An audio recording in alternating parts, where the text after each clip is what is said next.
नमस्कार जी। आज हम खड़े हैं सुरजरा गांव के सुरजरा गांव में खड़े हैं, जो चित्तौड़गढ़ ज़िले के चित्तौड़गढ़ तहसील के अंदर है। उसमें कृषि विज्ञान केंद्र द्वारा क्लस्टर डेमोस्ट्रेशन के लिए सरसों का बीज RS 761 वैरायटी दी गई थी, जो कन्हैयालाल जी के खेत पे लगा रखा है। और जब हम मॉनिटरिंग के लिए आए हैं तो कन्हैयालाल जी तो कहीं काम के सिलसिले में बाहर गए हुए थे। तो उनके जो घर से है, पत्नी है, वो पुष्पा जी धाकड़ से हम आज यहाँ बात कर रहे हैं।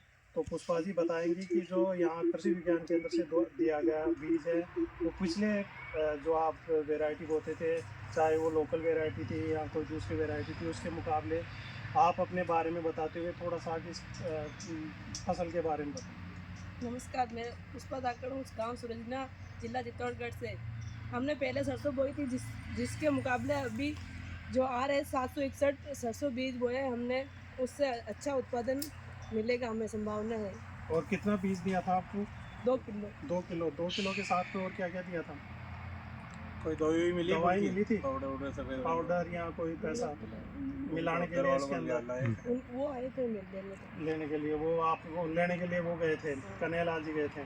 और यहाँ पे बुआई वुआई का काम आप देख रही हैं। यहाँ पे पशुपालन के साथ साथ में और भी कुछ काम करते हैं, खेती का काम करते हैं। तो आज हम बात कर रहे थे पुष्पा जी से, तो पुष्पा जी ने बताया कि जो पिछले साल हमने वैरायटी बोई थी, उसके मुकाबले अच्छा उत्पादन मिलेगा। तो हमारे जो कृषि विज्ञान केंद्र के जो वरिष्ठ वैज्ञानिक और अध्यक्ष हैं सोलंकी जी, वो भी थोड़ा सा इस वैरायटी के बारे में और इन किसानों को दी गई ट्रेनिंग और उनके बारे में थोड़ा सा बताएंगे। हाँ, तो किसान भाई, जैसा कि हमने कृषि विज्ञान केंद्र द्वारा पास में गांव है सूरजना चित्तौड़गढ़ में क्लस्टर फंड लाइन डिमोशन के रूप में हमने 25 किसानों को सरसों का प्रदर्शन के रूप में हमने बीज उपलब्ध कराया था। सरसों जो किस्म है इसकी RH 761 जो नई किस्म है और हिसार यूनिवर्सिटी से निकली हुई किस्म है। और इसकी जो ईल्ड है, इनकी जो ईल्ड है वो ईल्ड की पैदावार 25 से 28 क्विंटल प्रति हेक्टेयर के हिसाब से ईल्ड है। और अभी हम मौके पर इनके किसानों के या मॉनिटरिंग टीम के साथ हमारे जयपुर से यादव साहब आए हुए मिलेट्स डायरेक्टर से, उनको हमने बहुत सारे खेत बताए। और अभी मौके पर हमारे जो कन्हैयालाल जी धाकड़ है, उनकी श्रीमती जी पुष्पा जी धाकड़ हमारे साथ में है और इनका मौके पर हम खेत देख रहे हैं सरसों का। तो खेत को देखते हुए, इनके लोकेशन देखते हुए, फसल एक तरह से वजन से फलियाँ इतनी आ रही है तो फसल वजन से ये झुकी हुई है।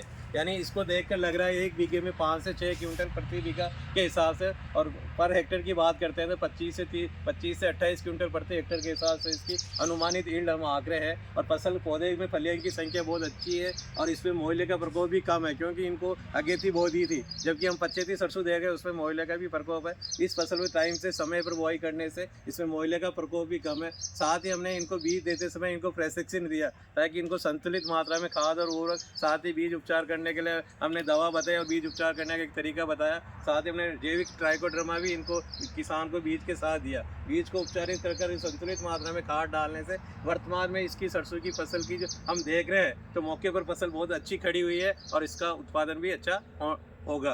तो मैं धन्यवाद देता हूँ पुष्पा भाई को, क्योंकि इन्होंने सरसों की फसल में अच्छी मेहनत की और अभी मौके पर फसल अच्छी खड़ी है।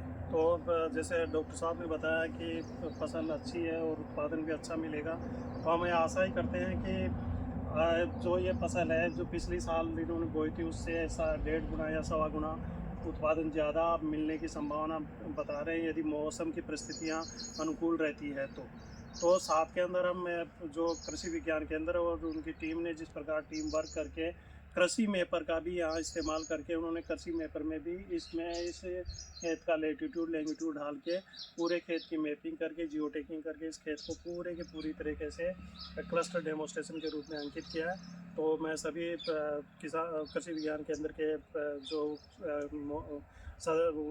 स्टाफ है उनको सभी को धन्यवाद देता हूँ कि उन्होंने सही तरीके से सही फार्मर्स का चयन करके और सही फार्मर्स का चयन करके उनको क्लस्टर डेमोस्ट्रेशन के रूप में बीज दिया और साथ के अंदर दूसरे किसानों को प्रेरित करने के लिए उनको उत्साहित किया। खेती में नवाचार भी विकसित किया, खेती में नवाचार विधियों का भी प्रशिक्षण दे रहे हैं। साथ के अंदर जो सब्सिडी योजनाएं हैं, राष्ट्रीय खाद्य सुरक्षा मिशन है, जो खाद्य पोषण सुरक्षा मिशन है, उसके बारे में भी प्रशिक्षण दे रहे हैं। तो हम आशा करते हैं कि बहुत ही अच्छा कार्यक्रम है और हम इसको आगे बढ़ाने के लिए सभी किसानों से अनुग्रहित और अनुग्रहित करते हैं।